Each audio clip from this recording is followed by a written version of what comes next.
Hello दोस्तों, मेरा नाम है दीपक और आज हम अपने अगले टॉपिक की तरफ चलते हैं जिसका नाम है डाटा टैब।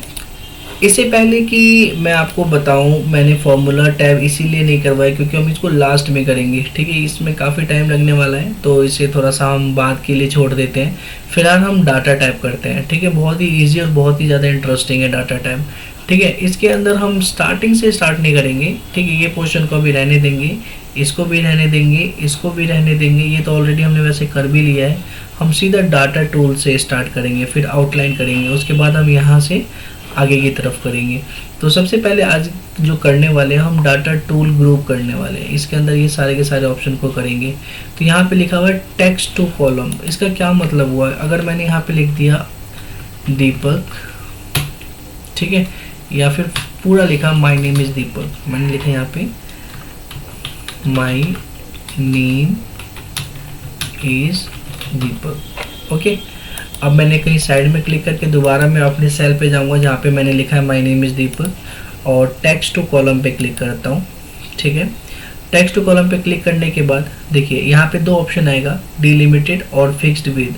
तो यहाँ पे फिक्स्ड विद पे रहने दूंगा, नेक्स्ट करूँगा तो ऑटोमेटिक देखिए जो मेरा नाम है जहाँ जहाँ स्पेस है वहाँ पे ऑटोमेटिक एक लाइन आ गया है। मतलब ये क्या करेगा, ये ऑप्शन ये मेरे जो भी मैंने लिखा हुआ है स्पेस देके, जैसे माय नेम इज़ दीपक, इनको अलग अलग सेल में डाल देगा। इसके लिए नेक्स्ट करना है, फिनिश करना है। तो आप देखेंगे कि यहाँ पे मेरा जो नाम था पूरा माय नेम इज़ दीपक, ये अलग अलग सेल में आ चुका है।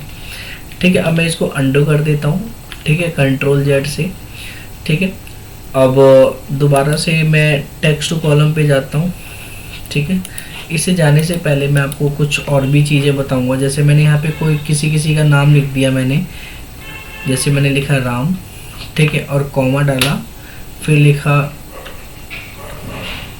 कॉमा नहीं डालूंगा, ठीक है, चलो कॉमा ही डाल देता हूँ, कॉमा, फिर लिखता हूँ मैं रमन, फिर मैंने कॉमा डाला, फिर लिखा कपिल, इस बार मैं स्पेस डालूंगा, फिर लिखूंगा जतिन,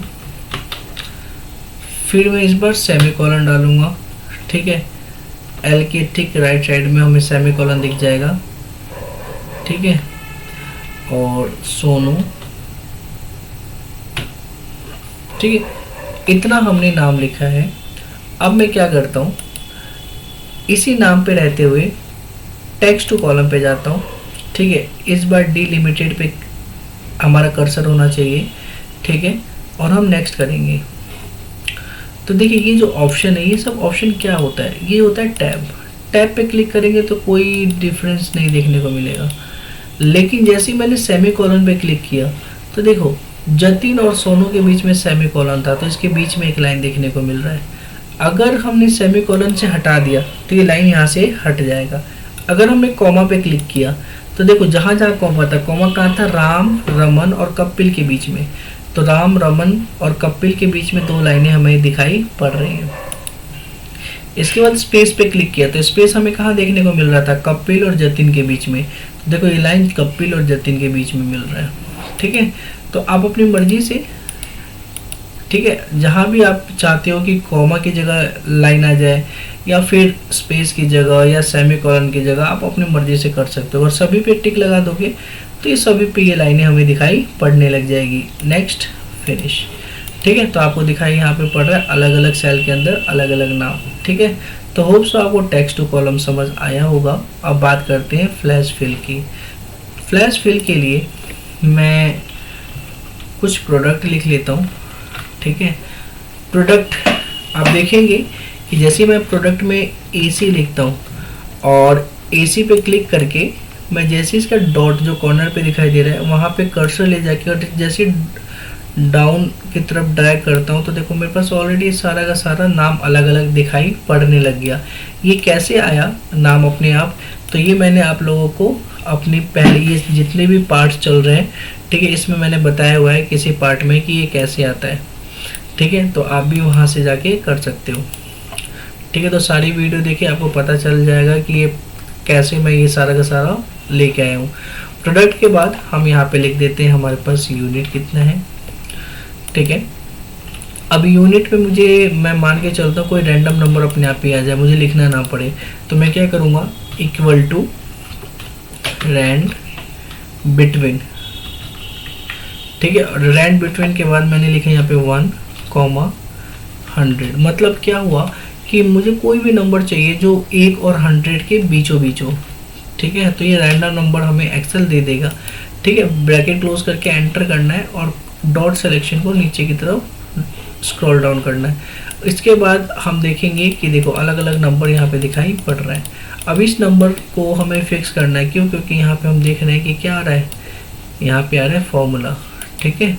तो इसीलिए हमें क्या करना है, इन सबको फिक्स करना है ताकि यहाँ पे फॉर्मूला ना आए, रैंड बिट में लिखा हुआ ना है, वो वैल्यू है। तो हम क्या करेंगे, इन सबको सेलेक्ट करेंगे, कंट्रोल सी, यहीं पे रहते हुए कंट्रोल ऑल्ट वी, एक बार कंट्रोल सी, एक फिर कंट्रोल ऑल्ट वी, और वैल्यू पे क्लिक करके हम ओके कर देंगे। अब हम जिस पे भी हो स्केप से ये सिलेक्शन हटा देंगे, फर्स्ट बटन स्केप वाले बटन से, और अब हम जिस पे भी क्लिक करेंगे यहाँ पे रैंड बिट में लिखा हुआ नहीं आएगा, अब वही आएगा जो नंबर्स यहाँ पे दिख रहे हैं हमें, ठीक है। अब देखिए अगर मैं बात करूँ कि इस जितने भी प्रोडक्ट मैंने यहाँ पे लिखे हैं, ठीक है, मैं इसको बोल्ड कर देता हूँ,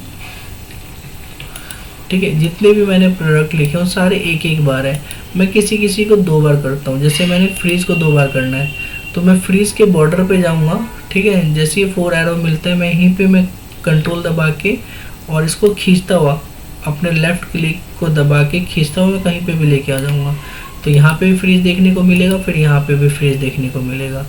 वैसे ही मैं चाहता हूँ माउस को भी इसके बॉर्डर से खींच के मैं कहीं पे भी लेके आ जाऊँ, ठीक है। तो मैंने क्या क्या किया, सबसे पहले मैंने किया फ्रीज, ठीक है। इसको मैं हाईलाइट कर देता हूँ, फ्रीज, और एक और फ्रीज कहाँ है, यहाँ पे फ्रीज है, ठीक है। इसके बाद हमने क्या किया, कूलर कीबोर्ड, ठीक है। कीबोर्ड किया क्या, नहीं, माउस किया, हाँ जी माउस किया है, तो F4 और यहाँ पे F4, ठीक है।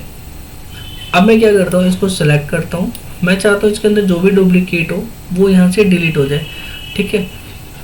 तो 2 ही डुप्लीकेट मैंने लिया है, हम इसको सेलेक्ट करेंगे, ठीक है। सेलेक्ट करने के बाद हम डाटा पे जाएंगे, डाटा पे जाने के बाद यहाँ पे लिखा हुआ रिमूव डुप्लीकेट पे क्लिक करेंगे। अब यहाँ पे 2 ऑप्शन आ जाएगा, डुप्लीकेट किससे रिमूव करना चाहते हो, यूनिट वाले कॉलम से या प्रोडक्ट वाले कॉलम से। तो मैं यूनिट वाले से हटा देता हूँ, मैं प्रोडक्ट वाले कॉलम से डिलीट करना चाहता हूँ, तो मैं प्रोडक्ट पे रहने देता हूँ और ओके करूँगा।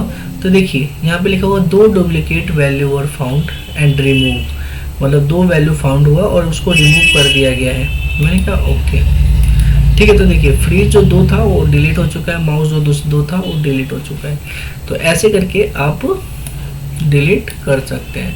अब मैं होम पे जाके इसको सेलेक्ट करके पूरा का पूरा डाटा को और यहाँ पे नो फिल कर दूंगा, पहले जैसा हो जाएगा, ठीक है। अब हम डाटा टैब पे आ जाते हैं। अब हम देखते हैं अगला ऑप्शन है फ्लैश फिल। फ्लैश फिल क्या होता है कि अगर मान लो मुझे कई बार जिस कॉलम में कुछ लिखा हो, जैसे मैंने इस कॉलम में प्रोडक्ट लिखा हुआ है, मैं चाहता हूँ इस कॉलम में भी ये सारा का सारा चीज़ें लिखा हुआ आ जाए, तो मैं यहाँ पे क्या करूँगा, इसको कंट्रोल के साथ इसके बॉर्डर पे, इस बॉर्डर पे क्लिक करके यहाँ पे लेके आ जाऊँगा, मतलब इसकी कॉपी हो गई, ठीक है। और यहाँ पे मैं लिख दूंगा AC, मतलब इसका भी एक तरह से कॉपी ले लिया, और यहाँ रख के मुझे एक एक करके कॉपी नहीं लेना, बस फ्लैश फिल पे क्लिक करूँगा, ये ऑटोमेटिक सारा का सारा फिल कर देगा, ठीक है। तो फ्लैश फिल क्या करता है कि जो भी हमने इससे पहले के कॉलम में लिखे हैं, अगर वही एज इट इज़ लिखना है तो हम दो चीज़ें लिख के बाकी हम फ्लैश फिल कर सकते हैं, ये ऑटोमेटिक आ जाएगा। वैसे अगर मैं यहाँ पे यूनिट लिखूँ, सेम यही चीज़, और उसके नीचे 61 लिखूँ और यहाँ पे फ्लैश फिल करूँ, तो जितने भी नंबर है उस सारे के सारे नंबर यहाँ पे शो होने लग जाएंगे, ठीक है। तो होप सो आपको फ्लैश फिल समझ आया होगा। अब डाटा वैलिडेशन पे चलते हैं, ठीक है। डाटा वैलिडेशन क्या होता है, जैसे मैंने ये सिलेक्ट किया, ठीक है, मैंने ये सिलेक्ट किया और डाटा वैलिडेशन पे, ठीक है, डाटा वैलिडेशन पे गया, यहाँ पे लिखा है डाटा वैलिडेशन, ठीक है, डाटा वैलिडेशन। अब यहाँ पे डाटा वैलिडेशन पे मैं क्लिक करूँगा और यहाँ पे ऑप्शन आएगा एनी वैल्यू। यहाँ पे मैं क्या करता हूँ, एनी वैल्यू की जगह मैं ले लेता हूँ होल नंबर, ठीक है। और यहाँ पे मिनिमम में लिखता हूँ मैं मैं चाहता हूँ कि 50 से लेके, ठीक है, 80 के बीच में, 50 से लेके मैक्सिमम 80 के बीच में, ठीक है, यही वैल्यू यहाँ पे हो। मैं ओके करता हूँ। क्या ये यही वैल्यू है यहाँ पे? तो यहाँ पे 61 50 से 80 के बीच में है, लेकिन ये 26 नहीं है, तो गलत है। वैसे ही 58 भी गलत है, 92 भी गलत है, ठीक है, 55 भी गलत है। तो कहीं ना कहीं मैं क्या कर सकता हूँ, सॉरी 55 ठीक था, ठीक है, 89 गलत है। कहीं ना कहीं मैं क्या कर सकता हूँ, इनको सेलेक्ट करूँगा, ठीक है, फिर दोबारा इसी पे जाऊँगा और सर्कल इनवैलिड डाटा पे क्लिक करूँगा। तो देखिए ये उन डिजिट पे ये सर्कल देखने को मिल रहा है जो इनवैलिड है, जो 50 से और 80 के बीच में नहीं है, ठीक है, और जो 50 से 80 के बीच में है उन पे हमें ऐसे साइन देखने को नहीं मिल रहे हैं। समझ आया होगा आप लोगों को, ठीक है। तो ये था हमारा डाटा वैलिडेशन। डाटा वैलिडेशन के अंदर और भी बहुत सारी चीज़ें हैं, जैसे अगर मान लो मेरे को यहाँ पे कोई डाटा वैलिडेशन डालना है, जैसे मैं चाहता हूँ यहाँ पे मैंने लिख दिया एज, ठीक है, और मैं चाहता हूँ यहाँ पे वही डाटा आए जिसका एज हो 15 से लेके 25 साल के बीच में, ठीक है, उन्हीं का एज हम यहाँ पे लिख पाए, ठीक है। अब जैसे मैंने यहाँ पे लिखा, डाटा वैलिडेशन पे गया, ठीक है, और यहाँ पे लिख दिया मैंने होल नंबर पे ही, मैं ये भी लिख सकता हूँ, कोई इशू नहीं है, ठीक है। मैंने होल नंबर पे ही क्लिक किया और यहाँ पे लिख दिया मैंने 15 से लेके 25 इसके बीच में होना चाहिए, ठीक है। अब यहाँ पे इनपुट मैसेज का एक ऑप्शन है, ये सेटिंग में मैंने लिखा है होल नंबर के अंदर 15 से लेके 25। इनपुट मैसेज में मैं डाल देता हूँ 15 to 25, ठीक है, और इसी को कॉपी पेस्ट करके मैं यहाँ पे लिख देता हूँ कंट्रोल सी से कॉपी, यहाँ पे लिख सकता हूँ कंट्रोल वी, 50 to 25 ओनली, ठीक है, अदरवाइज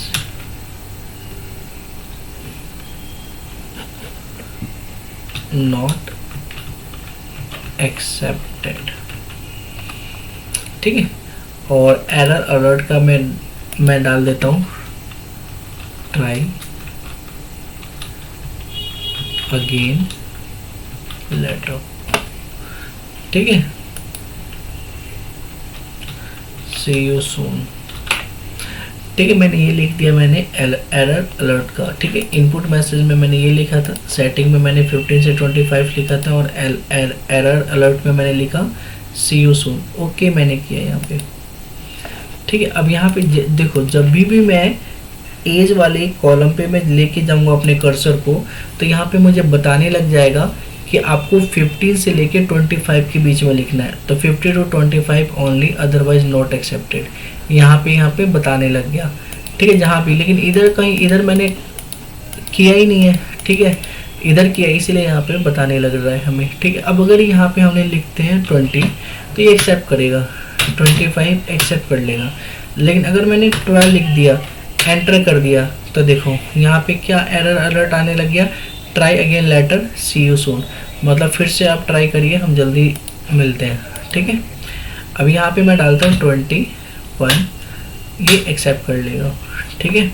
अगर मैं डालता हूँ 29, तो ये एक्सेप्ट नहीं करेगा, फिर वही चीज़ आ जाएगा, try again later see you soon, ठीक है। तो ऐसे करके हम डाटा वैलिडेशन का यूज़ कर सकते हैं, ठीक है।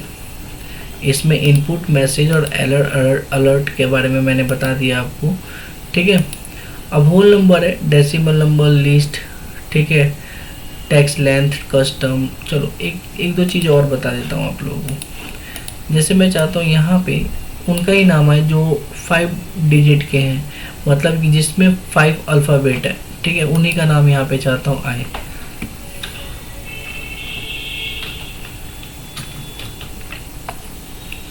तो इस पर मैंने सेलेक्ट किया, ठीक है। मैं डाटा वैलिडेशन पे गया और यहाँ पे इस बार मैं गया लेंथ, टेक्स्ट लेंथ पे, और मिनिमम 3 और मैक्सिमम 5, ऐसे नाम जो ये 3 से 5 अल्फ़ाबेट्स के बीच में है, बस वही यहाँ पे नाम यूज़ हो, ओके। ठीक है, आप चाहते हो तो इनपुट मैसेज और अलर्ट मैसेज दे सकते हो। ठीक है, सेम वही जो मैंने अभी से पहले बताया था आपको। ठीक है, मैं दे देता हूँ, यहाँ पे लिख देता हूँ। ठीक है, 325 अल्फ़ाबेट। ठीक है, यहाँ पे लिख देता हूँ। हिंदी में भी मैं लिख सकता हूँ। ठीक है, यहाँ पर 3 से 5 अल्फ़ाबेट्स में नाम लिखना है। ठीक है, मैंने ये लिख लिया यहाँ पे और इसको मैंने कर दिया ओके। ठीक है, एरर अलर्ट देना चाहते हो तो आप यहाँ पे दे सकते हो। ठीक है, कि जब गलत टाइप होकर एंटर करेगा तो यहाँ पे भी दिखेगा। मैं यहाँ पे नहीं देना चाहता हूँ एरर अलर्ट, मैं ओके करना चाहता हूँ। अब यहाँ पे जहाँ भी कर्सर रखूँगा यहाँ पे आ जाएगा 3 to 5 अल्फ़ाबेट। यहाँ पर 3 से 5 अल्फ़ाबेट में नाम लिखना है। अगर मैंने लिखा यहाँ पे सोनू, एक्सेप्ट कर लेगा। दीपक, क्या एक्सेप्ट करेगा? देखो नहीं करेगा। रीज़न क्या है? क्योंकि ये 6 डिजिट का है। मैं लिखता हूँ कुणाल, एक्सेप्ट। जोगिंदर, नहीं करेगा। ठीक है, तो होप्स आपको समझ आया होगा डाटा वैलिडेशन क्या होता है। ठीक है, ठीक है, यहाँ पे टाइम, अगर हम टाइम यहाँ पे लिख ले, टाइम पे क्लिक करें। अब यहाँ पे टाइम डालें कि सुबह 8 बजे से लेके शाम के 4 बजे तक, और ओके कर ले। तो जो भी टाइम हम लिखेंगे जिस सेल में, तो वो टाइम हम तभी टाइप कर पाएंगे जो 8 से लेके 4 के बीच का टाइम होगा। अदरवाइज वो हम टाइम नहीं लिख पाएंगे। ठीक है, वही चीज़ें हैं बस, और कुछ नहीं है। ठीक है, तो मैंने आपको बता दिया क्या होता है डाटा वैलिडेशन, इनपुट मैसेज। ठीक है, बाकी हम नेक्स्ट देखते हैं। नेक्स्ट में हमें यहाँ पे दिखाई पड़ रहा है कंसोलिडेट। ठीक है, कंसोलिडेट क्या होता है?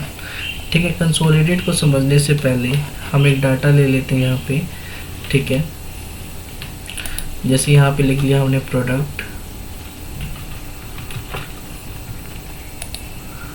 ठीक है, अब प्रोडक्ट मैंने लिख लिया, वही एसी लिखा और मैंने ये इसको ड्रैग डाउन कर दिया।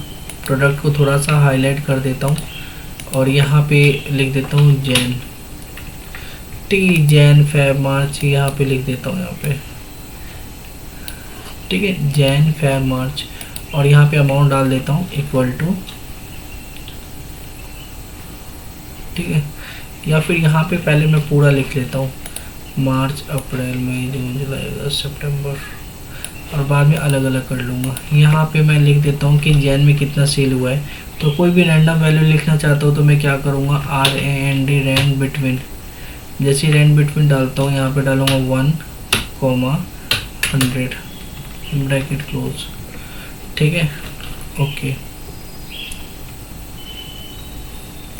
ठीक, मतलब 1 से 100 के बीच में कोई भी रैंडम वैल्यू ये मुझे दे दे लाके। इसको मैं डॉट सिलेक्शन से नीचे की तरफ लाया और ये डॉट पे जाके फिर इसको यहाँ से लेके यहाँ तक। यहाँ पे मैं कंट्रोल C करता हूँ, कंट्रोल ऑल्ट V करता हूँ और वैल्यू पे जाके ओके। ठीक है, और सिलेक्शन हटाने के लिए एस्केप बटन। अब देखिए, अब यहाँ पे जनवरी फरवरी मार्च हो गया और अप्रैल मई जून। ठीक है, से लेके यहाँ तक। कंट्रोल X अगली शीट पे।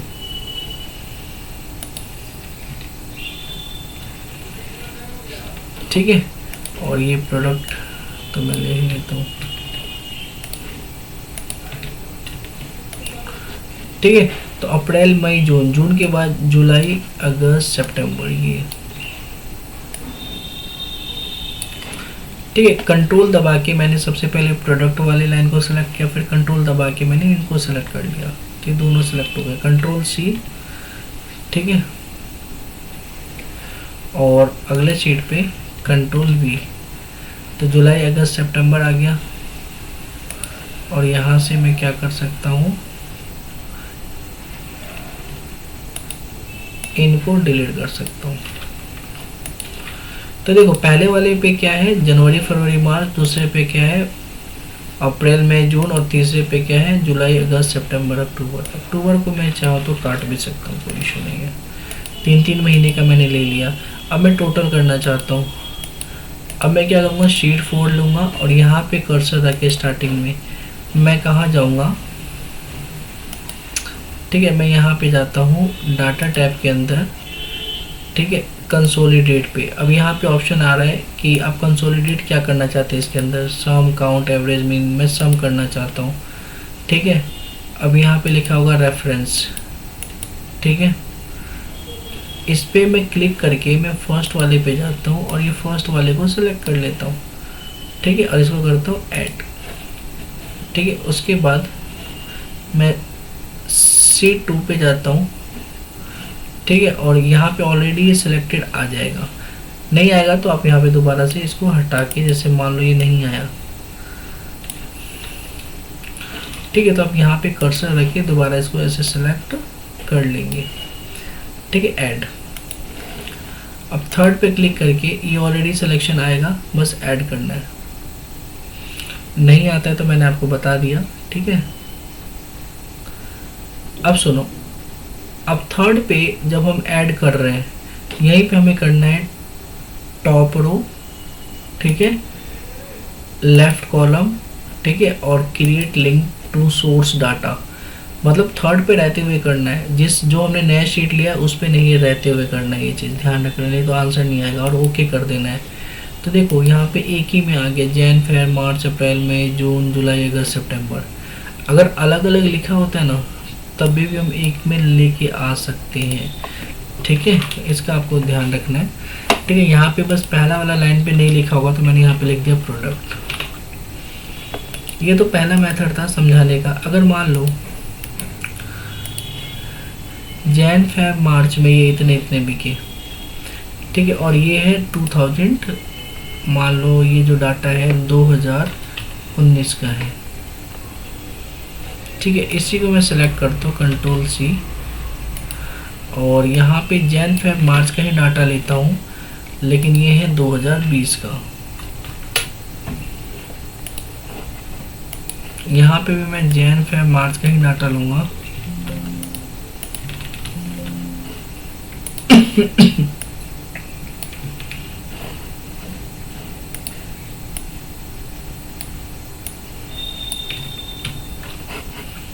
शीट 3 में, ठीक है, और ये कर दूंगा 2020 का, ठीक है। मैंने ये बस नाम लिख दिया ऐसे ताकि हमें पता रहे कौन सी डेट है, ठीक है। शीट 4 को मैं डिलीट करना चाहता हूँ, राइट क्लिक करूँगा, डिलीट। अब एक नेक्स्ट शीट ले लेता हूँ। अब शीट 5 के नाम से आ जाएगा, कोई इशू नहीं है, ठीक। एक शीट ले लिया और शीट 1, 2, 3 में हमें पता है ये दिया हुआ है, ठीक है। तो मैं क्या करूँगा कि शीट 5 पे रहते हुए मैं जाऊँगा कंसोलिडेट पे, ठीक है, सम पे रहने दूंगा और रेफरेंस पे क्लिक करूँगा। फर्स्ट ऑप्शन पे जाके मैं इसको सिलेक्ट करूँगा, ऐड कर दूंगा। सेकंड पे जाके ये ऑलरेडी सिलेक्ट होगा बस मुझे क्या करना है, ऐड। और थर्ड पे जाके ये ऑलरेडी सिलेक्ट होगा, तो ऐड तो करनी है, साथ ही साथ टॉप रो, लेफ्ट कॉलम और इस पे क्लिक कर देना है, ठीक है। ऐड से पहले सीधा ओके कर देना है। तो आप देखिए कि टोटल इस बार क्या हुआ, टोटल होके आ गया है, ये एक्स्ट्रा आ जाता है, इसको कंट्रोल- से हटा देंगे, ठीक है। यहाँ पे हम लिख देंगे प्रोडक्ट।